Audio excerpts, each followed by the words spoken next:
Yeah, it's great to be back where I'm known as the other Jay. And every time I hear somebody say Jay, I go, like that. Okay, so hey, you just saw this picture. And an interesting thing about, so I'm going to talk about, so we've done a lot of work and we've tried to communicate. Before I was at NASA, we had a center at UC Irvine for 5 years that was focused on California water. And a lot of the work that we did uses the GRACE mission, which many of you know about. And we saw so many compelling things that part of the mission of the center was to communicate and to try to affect policy. So we just sort of jumped in.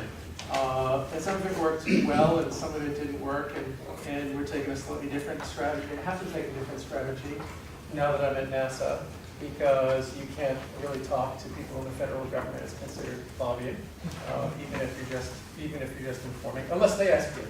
You can't go and visit them. So we're taking a different strategy. But you know, I think many of us in academics want to tell the whole story and want to tell things with too much detail. And one of the reasons why this was a very popular diagram is because it has basically no information in it. And it's just like Bill Maher said, it's like any idiot can understand that, right? Green, yellow, red. And you know, California is running out of water. And so it gets the message across. But it's almost like offensive to people on the GRACE science team. They're like, oh my gosh, I can't believe you put that out there. But this thing was like all over the place. I just put it together. It's actually outtakes from an animation, and I put it together to go along with some paper that came out, and JPL wanted to have an image release, and so this is what I came up with, and it's really resonated with the public. So some things are unpredictable, but simple is definitely better. If you haven't been following the California drought problem, and I know you've got issues of your own. As of today, it's, you know, you might think it's better, and certainly there's been some news over the past few days about the end of the mandatory conservation. But it's not better, it's just worse. It's pretty much a one-way trajectory as of right now. So going back to 2011, it has been the hottest and the driest. So it's this combination of the drought with the heat that could be due to climate change. But it's the hottest and driest multi-year period on the record, and I mean, there are different ways to size it up. Is it the hottest and driest 3-year period, or 5-year period, or 2-year period? Is this from the paleoclimate data, is it from recorded data? Almost doesn't matter. It's just incredibly hot and dry. And we have a lot more people and trying to grow a lot more food than we ever had before. The winter of 2014-2015, so 2 winters ago, had the lowest snowpack ever. So that's important because that's where we get all of our surface water from. It's really from that winter snow in the Sierras. It melts, it fills up the reservoirs, and that sort of fuels the whole surface water system, which from an education perspective is really challenging because the public thinks that that's all the water. Okay, so I don't know what things are like here. I found when I looked here that people were pretty aware, of course, of the Edwards Aquifer. Maybe that's because it outcrops at the surface, and so there's a lot. We've got Barton Springs and all that, so there's a lot of messaging. But in California, a lot of people don't even know what groundwater is. Yet right now, it's providing 2/3 of the water supply. So the reservoir and river levels are near record lows. Groundwater, as it gets lower, it's always a record low. That doesn't hardly goes up at all. We get a little bit of recovery in wet periods, which I'll show you. So the groundwater levels are falling faster than ever, and the ground is sinking from subsidence. It's sinking faster than ever. Not everywhere, but in some places where there's tight minerals in the aquifer. And right now, we're starting to realize that the wildfire acreage, especially now, it's kind of getting into full swing, has been increasing every year during the drought. So there was a decrease for about 10 years, but these last in the acreage that burns each year. But these last 5 years has been increasing, and a lot of that's probably probably due to the drought. But you know, in spite of that, this was yesterday, or maybe the day before. Lose track of time. This is a headline from the San Jose Mercury News, which is a paper that does a lot of great water stuff. California water saved. 84% of agencies choose 0 as a conservation target. So let me explain what that means. We had mandatory conservation that started right about the time of that Bill Maher thing. So I don't know, a year and a half ago. And it was mandatory 25%. And we could do great. A lot of messaging going on, lots of people killing grass, and just a lot of good hard work. And we got a little bit of rain over the winter, not even a lot, and less than average. But it was enough to derail the whole machinery. Okay, and so the state board, about a month or so ago, the California State Water Resources Control Board, who's in charge of the allocations, and they're the only people who can ask for or impose mandatory restriction. They said, okay, if you can show us that you have, I think, 3 years of water supply, then we will eliminate your restrictions. Or you can tell us what you think your conservation target should be. And so 84% came back and said, we don't need to conserve. And the reason they don't need to conserve is because they're going to use groundwater, and the groundwater is still, as yet, unregulated. And we have a new groundwater management act, but it really won't take effect for a couple of decades. So it's a little frustrating to people, like yourselves, that are doing the science and are making the connections to the policymakers. I'm actually on, so I mentioned it's the State Water Resources Control Board. There's 9 regional boards, and I'm on one of the regional boards. I'm actually on the state water boards. And, they didn't ask, you can tell this stuff, they didn't ask any input at all. This should go on my failures. I have a failures list. So if you remind me, I'll tell you why I think it's a failure. So where does all my angst coming from? It comes from the research that we do. And let me just show you, you've probably seen some of this, but what are the satellites telling us about the California drought? So we use GRACE, National Gravity Recovery Climate Experiment. A lot of you guys from UT know all about it because the PI was here for so many years, Byron Tapley, and the thing was basically, that's how I got involved with it. My colleagues in the geology department and also at the Center for Space Research. So if you don't know about it, GRACE is these 2 satellites. They're not very big. Each one of them is about, you take 4 of these tables, you put them together. That's how big they are. They work like a scale in the sky in the following sense. They float around, they orbit over the poles. It's called a near-polar orbit. They're up about 400 kilometers. They're separated by about 200 kilometers. And so they're orbiting over the poles. Earth is spinning around, so they're sweeping over the Earth. And as they encounter a region that's had a flood, say Texas, had a lot of flooding, or Louisiana, that place has gained water weight.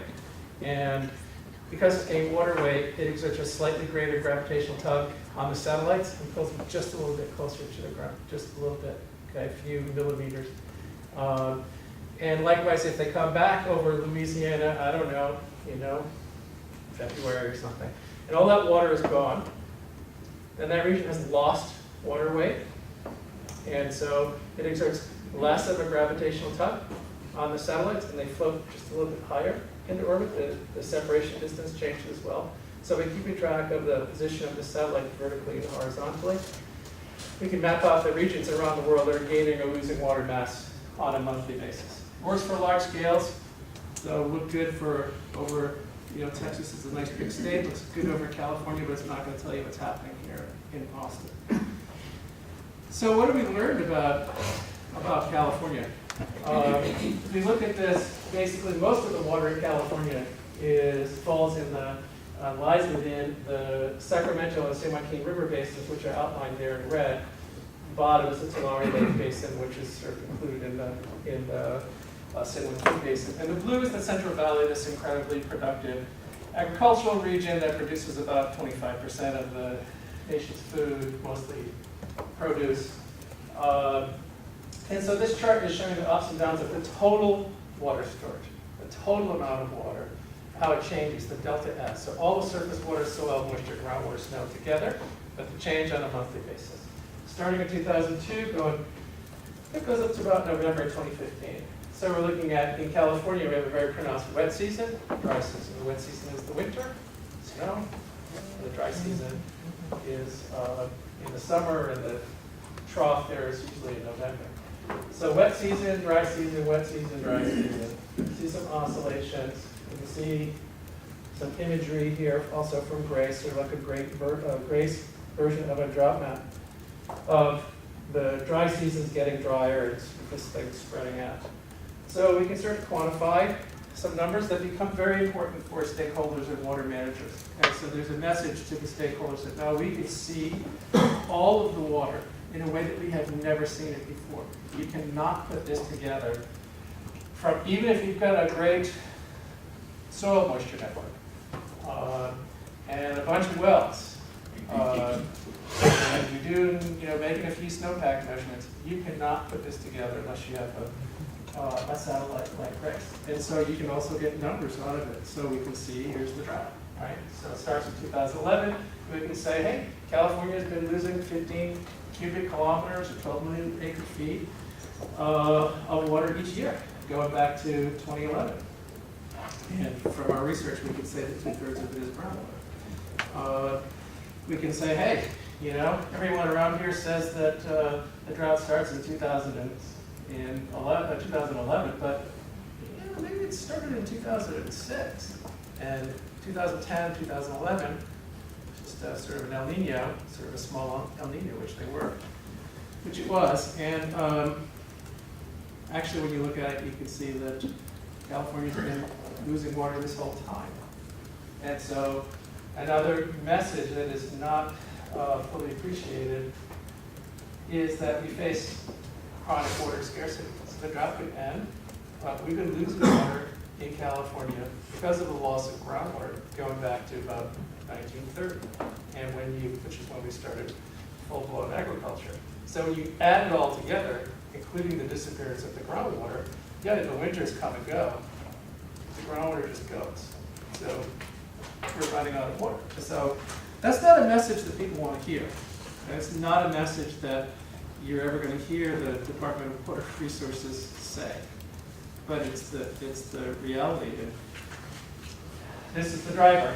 So this is a chart that shows long-term disappearance of groundwater from the Central Valley, going back to 1962. The red is from USGS and the green is from our research using the GRACE data. And the colors in the background basically represent climate. The blues, dark blue is wet, light blue is sort of moderately wet, dark tan is drought, light tan is moderately dry. So there's a couple of messages. There's the overall decline, okay, the disappearance of groundwater. Yes, we have a little bit of recovery in wet periods, but then a big decline. And a little recovery and then a big decline. So it's like a tennis ball bouncing down the stairs. So there are messages that are important for us to talk about with stakeholders and to the public. Where's the bottom? Nobody really knows. Okay. But we know that the wells are going dry and the quality of the water is degrading and we're having all this subsidence. And wouldn't it be nice if we could take this line and maybe do this, or at least control the slope? So those are some things that we've been working on messaging. Now the subsidence part. Many of you have probably seen this. This is actually a famous picture of a USGS scientist. His name is Joe Poland. He's standing in the Central Valley, in the San Joaquin part of the valley, the southern, the drier part of the valley. In 1977, next to a telephone pole that shows where the ground was in 1925 and 1955, 1977. So at that point, the ground had been sinking because of subsidence at about a foot per year. And so this is, for those of you who aren't familiar with it, which I'm sure most of you are, it's like letting air out of a bicycle tire. If you pull the water out, yeah. I've seen this several times. The first time I finally realized that this wasn't created by having a pole that wasn't sinking. Yeah. Thank you. Yeah. So anyway, where you have the clay minerals, they will, because of their shape, they're flat. When you pull the water out of the pore space, they go from sort of a disorganized pore structure to, they flatten out like sort of like dishes in the sink. That storage is irrecoverable. Right? You can't pump the water back in. So we can use satellites. This is not GRACE, this is radar. Now we're trying to get the message out about how much the ground is sinking. We're looking at an area that is, so here's the subsidence region, and we're going to focus on this area here, which is right about over here. This is a different figure from the Department of Water Resources and the USGS about subsidence. What I'm showing you here are radar data. And this is pre-drought, 2007 to 2011, or pre the current last 4 years, 5 years of drought. So we're seeing these subsidence rates at 2 to 4, 4 to 6, 6 to 8 inches. And we jump over here to the growing season of 2014, which was pretty much peak drought. And the rates go up to a foot to a foot and a half per year. Okay? And then when this was done by my colleague Tom Farr, and he updated it through January 2015. Some of the maximum rates are a foot and a half to 2 feet per year. Okay, so we have infrastructure that sits on top of this, like aqueducts, like bridges, right? Lifeline stuff that's buried underneath. Okay, roads. So all that stuff is at risk. So here's Joe Poland in 1977, and here he is in 2015. Right? So there he is, 77, and 2015. That's PowerPoint. Okay, I put this in. Power. I put this in here because I didn't want you to feel bad that I wasn't showing Texas. This is the trend of the United States, and the blues are gaining water and the reds are losing water. And so you see, upper half of the country is getting wetter, and the lower half is getting drier. Here's the Central Valley, here's Texas, and I think a lot of this is actually from the High Plains, the lower part of the High Plains. So this ends in about November 2015. So. Excuse me. You were saying that how is the northern section gaining water? Is it just like packed snow or something like that? More rainfall, more snow, more water in the soil, higher groundwater levels. Okay. And this fits into a global picture, actually. The high latitudes getting wetter and the low latitudes getting wetter, and in between getting drier. So just like the climate models predict, we're actually seeing it in the GRACE data. So, okay. So what about water management and connecting to stakeholders? And, what are the messages that we're trying to get out that were sort of previously unknown? Well, just saying the obvious, that California suffers from chronic water scarcity is actually, I mean, it's a fact, but the water agencies don't want to hear it. So I'm playing sort of a dual role of being a pain in the butt and then asking people to use my data. And I'm not sure that's the best approach. But anyway, so just to be able to say these things that our water managers won't, I think is quite powerful. So we use more water than is available on an annual renewable basis, so we use more than we have for conservation and flow. And it's because of the food industry, because we try to grow so much food. And that difference we make up for the groundwater, and that's why we have these big red spots on our maps. And it's not just California, it's not just the high plains, but it's over half of the world's major aquifers. So what does that mean? Our groundwater is disappearing. Like I showed you, the total water storage is we're losing water. And the water table is dropping, wells are running dry, the average water table depth is now 2,500 feet. The cost of a 2,500 well is $250,000. You have to wait 1 to 2 years for it to get put in. Pumping costs are, of course, increasing. Water quality is degrading. Subsidence I showed you about is a huge risk to infrastructure. And actually, a quarter of the Central Valley is at risk just because of the hydrogeology, just because of all the ice. Streams are being depleted. We don't talk about that very much, but you know, if you drive around Southern California, you won't see any water in any of the streams. You know, one of the questions this morning was, I don't know, what's surprised you most about coming to Texas or moving to Texas, and actually said that there was water in the streams and that the water was clean and you could like recreation in the streams. For depletion leads to stream flow depletion and stream flow diversions, and the depletion of stream flow limits aquifer recharge. This is another hard one because people don't understand really the whole full water picture. It's hard in California to convince people, just because there's more water in the reservoirs, it's hard to convince them that we're scarce, because they think that all the water that we use is from reservoirs. They see a full reservoir and they think, no problem, okay? And so that's why I tried to use the bank account analogy, which if Jay had let the thing go, the Bill Maher thing, I would have been talking about how, you know, precipitation is, and snow are like income, and reservoirs are only like a checking account. That's not the big, you know, it's not the big stock. The big stock is in groundwater, whether you think of it as a long-term savings account or retirement account or whatever. But it's tough to get that message across. And so we need to manage surface water and groundwater together. Right? It's one water, but it's a difficult thing to do. But in California, it's a total trade-off. And so this business right now about these water districts saying that they have 3 years of water. How do they know they have 3 years of water? There's not that much water in the reservoirs, and so they're saying we're going to use groundwater. Okay, but there's no management over the groundwater. And population growth and climate change, of course, going to make things worse. Okay, so those are some of the messages. What have we done about communicating and engaging stakeholders? So the targets are many. The targets are the general public. The targets are state water managers and agencies and decision and policymakers and federal agencies, including Congress, State Department. It just sort of depends on which.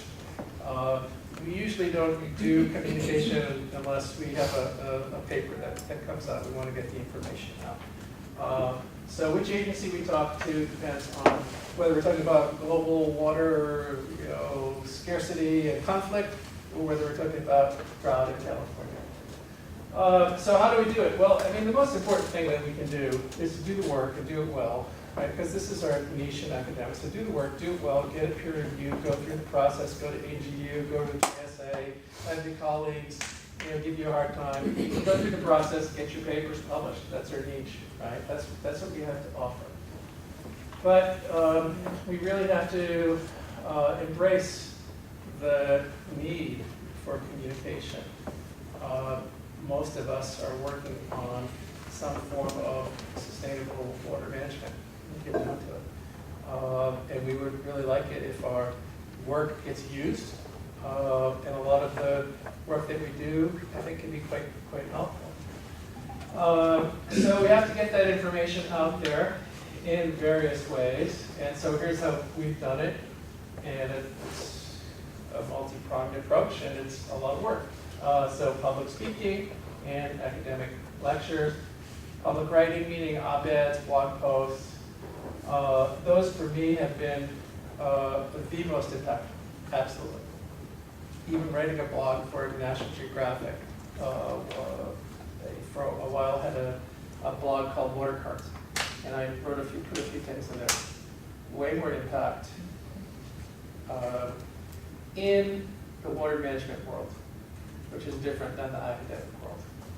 Okay. So public media. So I'm trying to be as responsive as I can to media stuff. I just actually did a radio interview this morning on the relationship between drought and fires in California. We have to do press releases on our key papers. And some people, so I'm at NASA. NASA is like a rabid self-promoting agency. They're like a self-promotion beast. So I have accepted that this is part of their culture. And I'm not sure I ever did any press release while I was here at UT. But doing those press releases brings in a lot of attention if you want it. I mean, if it's important and you want the attention and you want somebody in the state to know about it, press releases, or your senators to know about it. Press releases are very important. State and federal testimony and briefings, well, if you're fortunate enough to get invited, but you could also have your government affairs people suggest you for testimony. In briefings, you can actually request to do it. They're important. You have some important report that you want to put out in Texas, you can go and do a briefing report. And so, I mean, lots of just face time. State visits to the legislature, to the relevant offices. And when I was at UCI, we probably made 50 different visits to congressional offices, to State Department, OSTP, CEQ, just depends on the trip and the work we're talking about. Okay, so what's worked and what hasn't? It's hard to know. It's hard to know. You do some research and you write a paper on what's happening with the Edwards Aquifer. Somebody may look at it and that could be a trigger for them, and you may never know, or you might know if they contact you and actually come speak about it.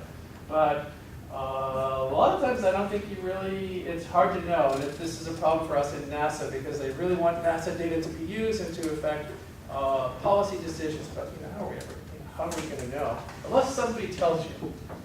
And that's the only reason why I know of these two successes here. So one of the things that we've had success is in the passage of the Sustainable Groundwater Management Act of California. If you don't know what that is, within 27 total years from 2014, we'll finally be managing our groundwater, long story short. And so how do I know that we had an impact? Because I was told by the chair and the co-chair and the research staff of the State Water Resources Control Board that the work they did, a paper in 2011, and the media coverage that that followed it was actually maybe the key justification for having that holistic picture. Was one of the key things that helped get it passed. And one of our first big papers was on India. People always asked, was on groundwater depletion in India, published in 2009. And many people have asked, like, hey, what sort of impact have you had policy-wise? And so a few years ago, I was at a meeting in Stockholm, at World Water Week. And someone said, do you know if you've had any impact on policy? And at the time I said, I don't know, it's really hard to know. And this water minister from India stood up and he said, no, it was your paper, your 2009 paper, that led directly to this national scale aquifer mapping activity in India. Here's legitimate, I looked him up.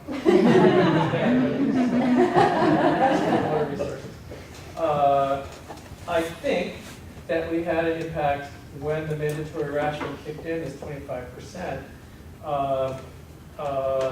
because there's a whole story that goes behind this, but I wrote an op-ed that when FIRO, because it said California's running out of water, well, I didn't say that, but that's what the headline said. So that's what I was talking about at the beginning of the Bill Maher thing. Like the next day, or within 2 days, we had a 25% rationing, and then, so that's what you read in the press, like, oh, this guy said this, and then look, he did it. Who knows? But there's a possibility there. Colossal failures. There's many. So one is on the violent conflict side. And so we do a lot of work, global work. And so we can see, like I showed you that US map, we have a global map, and you can see these hotspots for groundwater depletion, and many of them are transboundary. And there's a big fat one that sits over Syria. It's really Turkey, Syria, Iraq, and Iran. And so, you can kind of put together the story of what we think might happen. And we conveyed that to the Pentagon, to the State Department, to the chair of who comes from California, actually, the chair of the House Foreign Affairs Committee. This was years ago. This was like 2009, 2010. First draft paper was probably 2010, 2011. We're like, yeah, whatever. So that was for, not that anything could be done. Maybe, they probably knew about it, but I was just sort of frustrated by the whole thing. Even when I went to the Pentagon to talk about it, they were actually way more interested in China. What do you tell us about China? Oh, no. I think you should be looking at this area. And I think of our grace work by the California Department of Water Resources, and that comes down to sort of like personalities and personalities and personal relationships are important. And so there's one person there who's standing in the way of that uptake, and it's really unfortunate. Here's some quotes from that person. You academics are so arrogant. These are real quotes, okay? So this is what we're up against, okay? You're always talking about water balance. We don't care about it. I hate models. We use observations. I don't want to see your PowerPoint on modeling. This was actually at NASA, to a room full of NASA scientists. We can't use your information to make decisions. We're restricted by law to do it differently. Okay, I understand that. Right, so we have to understand that there are real constraints. You talk about managing surface water and groundwater jointly. If you put a hydrologist and a hydrogeologist in the same room, it's like a joke. They don't want to talk to each other. Joint management doesn't make sense.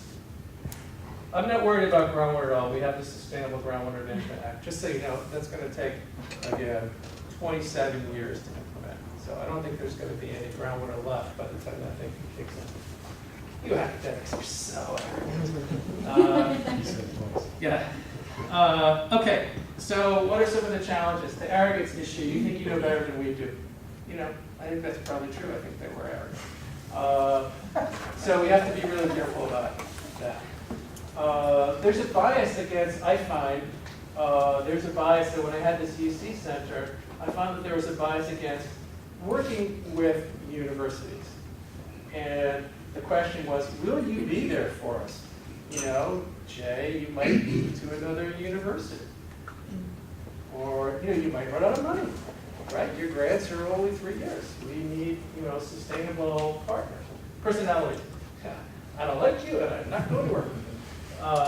There are the legal constraints required by law to, snow is a good one, right? We've got this great mapping technology. We can fly around in a plane and increase the resolution of the measurements literally by a factor of 39 million. But it can't really be used because they're constrained by law to use the guy with the auger, with the snowshoes and the cross-country skis. I'm not kidding you, right? Way more agency turf issues than I ever really appreciated. Now that I'm in NASA, I'll hear this agency say, well, why are you working with them? We do that. They shouldn't do that. Why are you doing this stuff and that stuff? So I was actually unaware of that. And then the real limitations of people, finances, if we're going to try to get somebody to use some research that you do, that person, the agency, they need to have money, they need to have a person, right? And that person needs to be trained, and it needs to be on both sides. So those are just a number of challenges. How are we at NASA? So now, what are we doing? Just a couple more slides. So much of what I told you about, except for the complaints, with some quotes, has happened, say, until about 2015 or so. I moved to NASA full time. So I took a leave of absence from UCI in 2014 and moved there mainly because I wanted to get past some of these challenges, get closer to the NASA data, have more control over the NASA data, and try to bring it to bear. The research that we're doing within NASA, within the universities, and bring it to bear on California water resources in ways that we're hard to do at universities for some of the reasons that I mentioned. So we're doing two key things. One is sort of a push, and the other is sort of a pull. So the push is, this is the way we think we should integrate NASA, soil moisture, snow, satellite observations of soil moisture, snow, groundwater, precipitation, high resolution modeling, that's all this slide says. Very high resolution modeling of the western US, watershed based, we're doing sort of fully integrated, making sure we're doing stream flow, land surface modeling, groundwater, and integrated key NASA satellites. Okay, like SWAT, which is the surface water mission, SMAP, and GRACE are the key ones. So we hope that's going to be the best available information from NASA on water in the West. How much snow is there, say, on a monthly basis or weekly basis, depends on the variable. How's the soil moisture changing? How's the snowpack changing? How's the groundwater changing? 3-kilometer resolution across the West. So that's sort of the push and pull, which is new. It's actually called the Western Water Applications Office, WWAO. And it's new to the point where we've just sort of opened as of about, July 21st. And these are our goals. The goals are to connect stakeholder needs with NASA capabilities. Okay, so we can go to in the West. So we can talk to the Western States Water Council and find out what their needs are this year, rank them, and then go and look and see what our capabilities are, not just at JPL, but across the NASA labs. Wonderful job on spelling. Advancing application readiness levels of key NASA technology. That's a NASA term, I guess, ARL, application readiness level. That just means if you're working on something, how close are you to sort of transitioning it to industry or to whatever, to an agency. And we have numbers from 1 to 10, and so we will support, if we have key applications, we'll support getting them up to a 9 or a 10 so that they could be used by people outside of NASA. And increasing accessibility of NASA observations to stakeholders and decision makers, ultimately to the general public. Here I'm talking about taking all of this information and just making it available in some usable format for the general public. And so for us, we'll probably use the modeling stuff that I talked about as the engine to put out precipitation, snow, again, the NASA view, so the stuff that has the NASA satellites integrated into it. Precipitation, snow, surface water, soil moisture at this 3-kilometer resolution. Or, the state is now putting together a number of groundwater sustainability agencies. That's part of the Sustainable Groundwater Management Act. So we can use that template, or we can use a water district template if we want to get the data out. It's amazing, Jay, that this is my last slide and you're standing up. Thank you very much.